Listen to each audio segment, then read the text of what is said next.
Hey fellas, yeah, I just got back from Godzilla vs. Kong, the first film I've seen in theater in a few months now. So yeah, I have to say that this is now my new favorite Monsterverse movie so far, and I gave it some thoughts on my way back home from this. This one follows the events of previous Monsterverse films, and as a company known as Apex seeks to find the gateway to a parallel universe known as Hollow Earth. Earth is sort of world between worlds. It's been owns their actions are drawing in two massive titans, both Godzilla and Kong, in the conflict. And I gotta say, hey, even though I was concerned with Adam Wingard at the helm for how badly he screwed up like the Death Note remake, I'm not gonna hold that against him. Nor with that Blair Witch film I did not care for, because I will always give him this. He definitely knows how to direct action and direct it quite well. Giving you like just enough plot to get started and not letting it get in the way of these these iconic monsters kicking the crap out of each other for an hour to 2 minutes. That's so. At times, it does dip into some bizarre stuff, whether it's following the monsters or the humans, but it is very much in the fashion of embracing the silliness uh, and the dark elements of the of those kaiju movies from Japan. Yeah. I didn't know what to think about the whole Hollow Earth concept after I first heard about some other reviews I read, had and watched, but I gather maybe it's just continuity according to Monster Island, given how there are other kaiju in there, her, her and Apex is basically hiking up from where Monarch left off, of being so basically he just imagine and and if Elon Musk wasn't just getting into weird stuff on Twitter and he wanted to who instead of electric vehicles he wanted to was and had space missions to Mars, he wanted to build a giant mecha powered by kaiju heads. And that was apparently the payoff from um on the previous installments, and and it's just crazy. In sense, and you also, given the brackets as I added head to this review, you may have heard rumors and seen some leaks about how this film, and I can definitely guarantee you, the rumors and leaks in this case were true. Because Mega Godzilla does play a part in the film. I'm not gonna say how, but I gotta say, I was way more excited to see how this film's take on Mega Godzilla than I was to see the live action Gundam film. And I'm not gonna go into too much detail right now. That can wait for my full spoiler review, which, like with Justice League, will be in April. Oh, it's definitely a a film I've been waiting to see. He it was going to be coming out last year before everything happened, and and and even after a year of dealing with uh, a of an element we cannot see, it definitely is satisfying to see a giant kaiju that we can. And I also have to say this got to see the definitive version of the Brawl as well. I mean, you you haven't seen in like the '60s version. Well, you don't have to now. I mean, since I'm personally can now officially say that other film was not canon at all.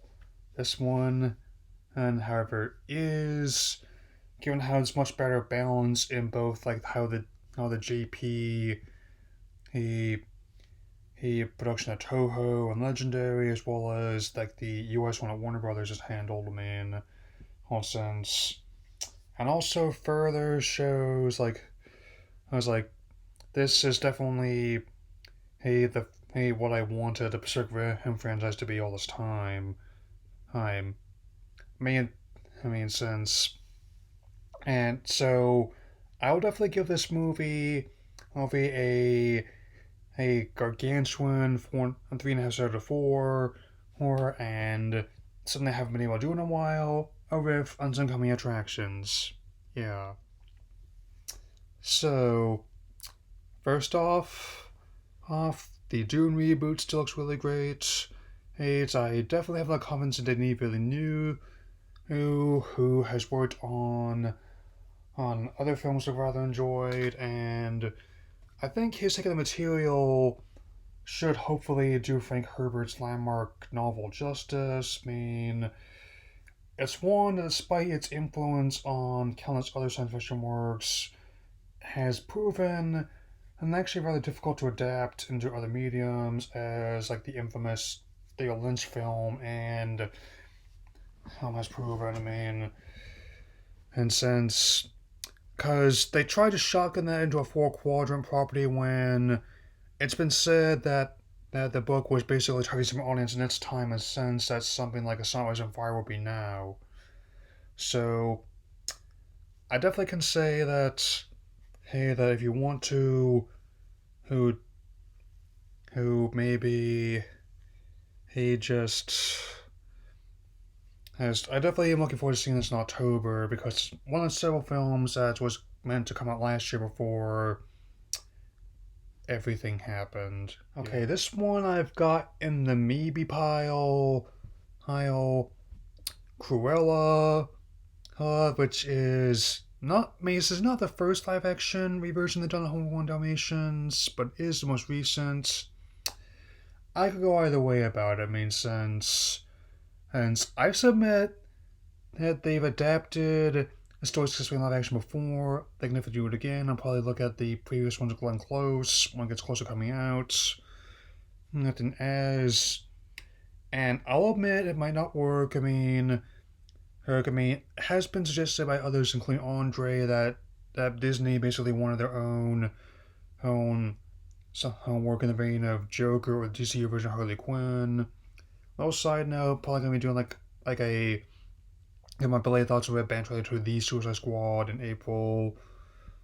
I mean, just get the ball rolling again.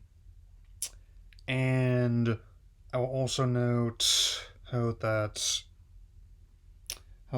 even if her accent may not be the most convincing, I do like Emma Stone as an actress, and I think it might work. I mean, I'm not gonna be rushing out to see this one per se.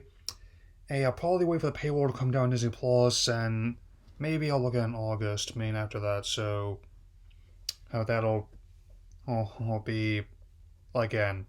Might work, it might not. We'll see. Wrath of Man. I'd say it's more like film of meh. I mean, I would expect this kind of tone from like if it was one of Jason Statham's ETV films, but this is actually what Guy Ritchie's following up of last year's The Gentleman with, which after he did like the live action Aladdin remake, and that made over $1 billion worldwide, which gave him financial freedom to go back to his roots of making more modestly budgeted the gangster films and crime dramas. He has. His genre work was hit or miss. Like, for everyone that worked like the Sherlock Holmes films he did, there was ones like that King Arthur movie, which I don't think anybody saw. I know I was going to see Volume 2 a second time before I went to go see Evening Covenant, and when that was out. So it's nothing I can't wait to see until it comes on on TV or streaming, I suppose. This one, Furious 9. I actually keep having that slip on my radar because it keeps getting delayed. I mean, this year marks actually the 20th anniversary of the whole franchise. Never would have thought I would get this far when I saw the original film when I was 9 years old. I mean, old since. I mean, but on top of having like usual cast members from previous movies, including somehow bringing back Han, even though he was killed off in a previous installment. We also have Toretto's brother played by John Cena and Charlize Theron, and somehow an even more ridiculous as his haircut than she was with the dreadlocks in the last movie she was in. Like, but still, hell, as as the series has gone, as more from its original street racing routes, more vehicular heist films, basically like this generation's French Connection of Bullets. What I mean, for the most part, I don't think they're really trying to be taken too seriously, and it definitely offers some creative car stunts and action, and a unique blend of family as well. I mean, hey, come on, when the last movie had The Rock throwing like a missile back at their opponents like it was a toy, so I could get behind this. And also why I looked at like the Hobbs and Shaw spin-off last year because the bromance between Statham and Johnson was actually one of the most entertaining parts of Furious to me. And like I said before, given how much money that one made, I wouldn't mind seeing more spin-offs. Like the main series is going to be ending, but I have my feelings it's probably not going to be the last we'll see from the Fastverse, man. Man. I mean, it doesn't even have like a concrete release date as of yet. I mean, it's. I think the last thing I heard was like A Quiet Place Part 2, on top of being on Paramount Plus as well. It's also going with its vacant release date, man. Also, why a part of the reason why Disney also reshuffled their stuff again. I mean, so anyway, that's all I'll say for now. Like the first quarter really flew by. Hi, hi. I definitely will see you again with more content in April, and definitely glad I was on Team Godzilla here later. Mm.